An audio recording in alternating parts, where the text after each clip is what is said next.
जय हिंद दोस्तों। Social media का उपयोग आप किस लिए करते हैं?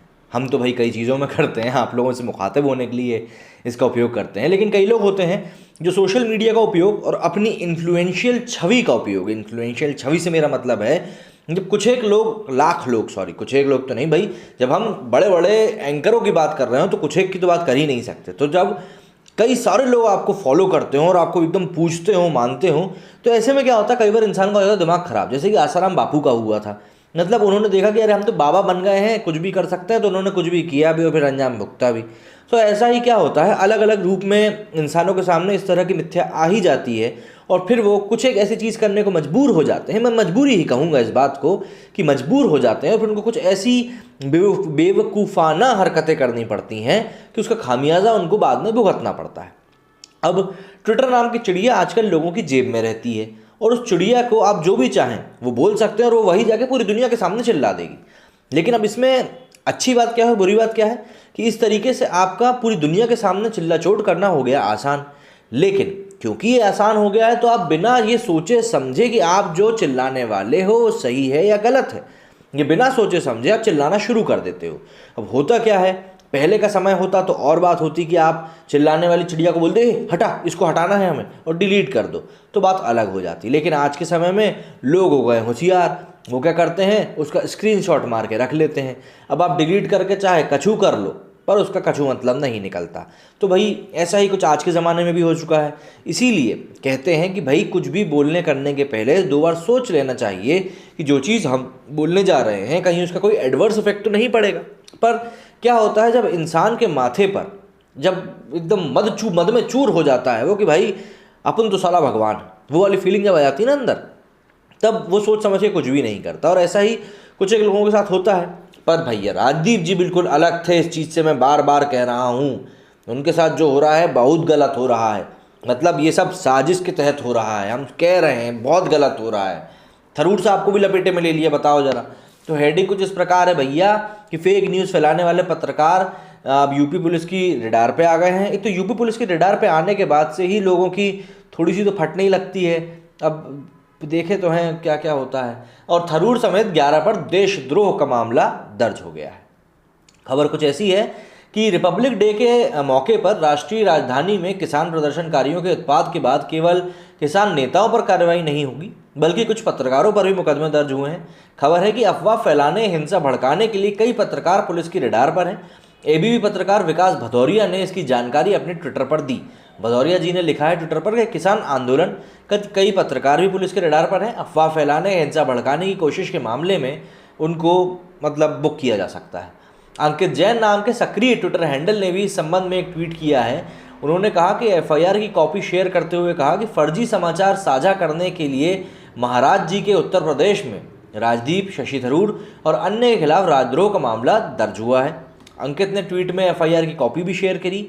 इसमें फर्जी जानकारी साझा करने वालों में कांग्रेस सांसद शशि थरूर का भी नाम है, India today news anchor Rajdeep Sardesai का भी नाम है। इसके अलावा नेशनल हेराल्ड की वरिष्ठ संपादकीय सलाहकार मृणाल पांडे, कौमी आवाज़ के जफर आगा, करवा पत्रिका के मुख्य संपादक प्रकाश परेशनाथ, कारवां पत्रिका के अनंतनाथ व इसी पत्रिका के कार्यकारी संपादक विनोद और एक अज्ञात व्यक्ति इसमें शामिल हैं। मैं कोशिश करता हूं कि आप लोगों को ये जो एफआईआर की पूरी कॉपी है वो दिखा दूं, जिससे कि क्या है कि थोड़ी सी सहूलियत मेरे लिए भी रहेगी कि भाई कुछ, आप जानते तो हो ना आजकल क्या चीज़ें हो जाती हैं। तो कई लोगों के इसमें नामजद किए गए हैं और देशद्रोह का मामला दर्ज किया गया है। तो आप ज़रा खुद ही सोच सकते हो कि देशद्रोह का मामला जब दर्ज कर लिया जाता है तो बात वाकई में बढ़ जाती है। तो ये देखिए, ये वो अंकित जैन हैं जिन्होंने ये ट्वीट किया है। उल्टा दिख रहा होगा मैं आप लोगों को, उसके लिए मैं माफ़ी चाहता हूँ। और ये वो उन्होंने कॉपी जो है उसके साथ संलग्न करी है, तो ये आप वो कॉपी देख सकते हैं। इसमें उन सभी के नाम जो है मौजूद हैं। बाकी मैं इस ट्वीट को रीट्वीट कर रहा हूँ, तो आप लोग चाहें तो मेरे ये ट्विटर हैंडल पर जाके देख सकते हैं। क्योंकि देखिए ये जानकारियाँ जो होती हैं अगर ये सही हैं तो वाकई में सही हैं।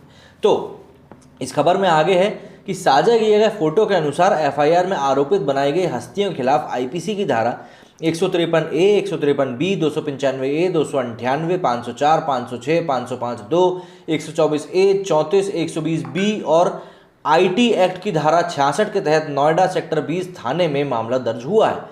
यह मालूम हो कि 26 जनवरी को दिल्ली में हुई हिंसा के संबंध में कई जगह पर पुलिस को नकारात्मक दिखाने के लिए फर्जी जानकारी फैलाई गई थी।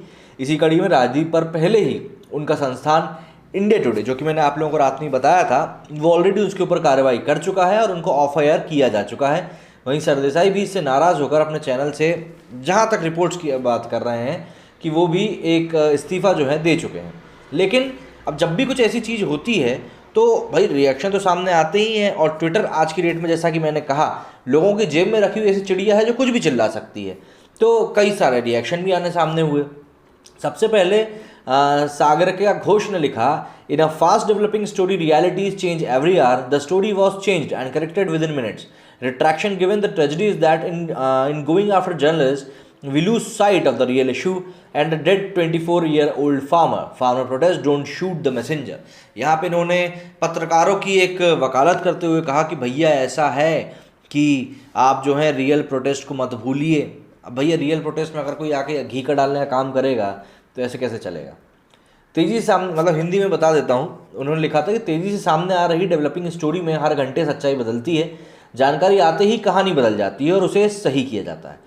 खुद यह है कि पत्रकार के पीछे पड़ने में हम वास्तविक मुद्दों और 24 साल के मृत किसान से ध्यान हटा चुके हैं। वाहक को मत गोली मारिए। सागरिका का ये ट्वीट दिलीप शेरनी के ट्वीट के जवाब में आया था, जिसमें उन्होंने लिखा था कि राजदीप सरदेसाई को ऑफ एयर करना कुछ ज़्यादा है।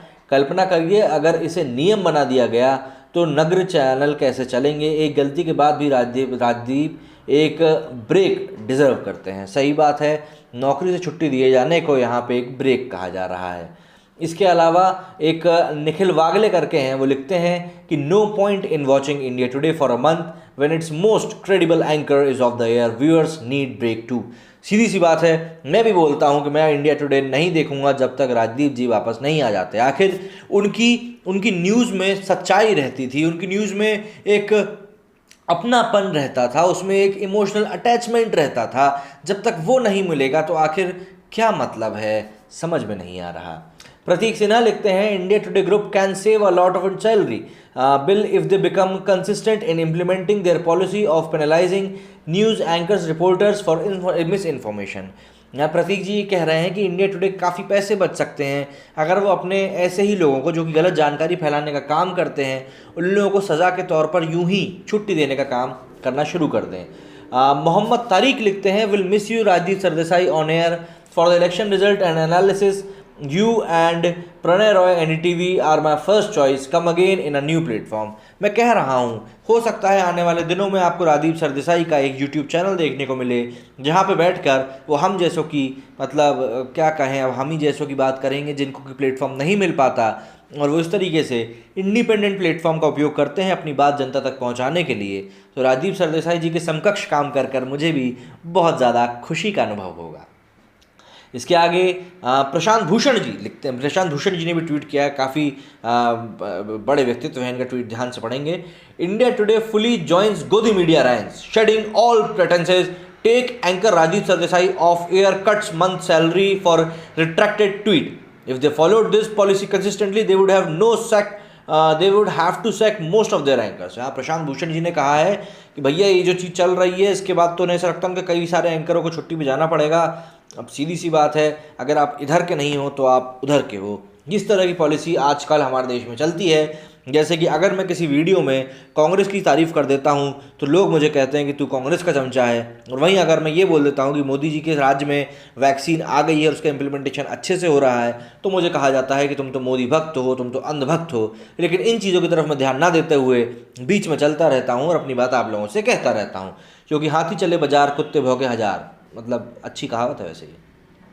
शाहिद सिद्दीकी लिखते हैं, इंडिया टुडे आज तक फ्री में अपना चैनल चला सकते हैं अगर गलत समाचार और झूठी खबरों पर इसी तरह तनख्वाह काट लें, मुफ्त में मौज ही मौज। सही बात है, कई सारे एंकर हैं जो इस तरह की माल प्रैक्टिस में शामिल होते हैं, जो कि अच्छी और ब्रेकिंग न्यूज़ दिखाने के नाम पर कुछ भी न्यूज़ दिखाते हैं।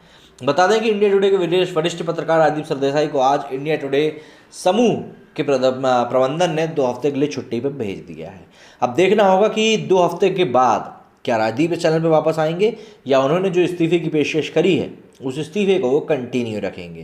क्योंकि अगर वो ऐसा करेंगे तो कई सारे ऐसे पुराने पत्रकार हैं जो अब यूट्यूब पर सक्रिय हो चुके हैं, तो देखना होगा कि क्या वो हमारे साथ आके यूट्यूब पे ही बैठेंगे या फिर कहीं किसी और चैनल को जाके ज्वाइन कर लेंगे। देखना होगा, क्योंकि ऐसे एक्शंस की मांग काफ़ी समय से उठ रही थी कि भाई आप कि एक गलत ट्वीट से कितना ज़्यादा असर पड़ सकता है ये आपको समझना चाहिए। बहरहाल ये सब चीज़ें तो बड़े लोगों की समझने की हैं, हम तो छोटे मोटे लोग हैं। आप और मैं इसी तरह मुखातिब होते रहेंगे अगली खबर के साथ। तब तक के लिए मेरे इस वीडियो में इतना ही। जय हिंद, जय भारत।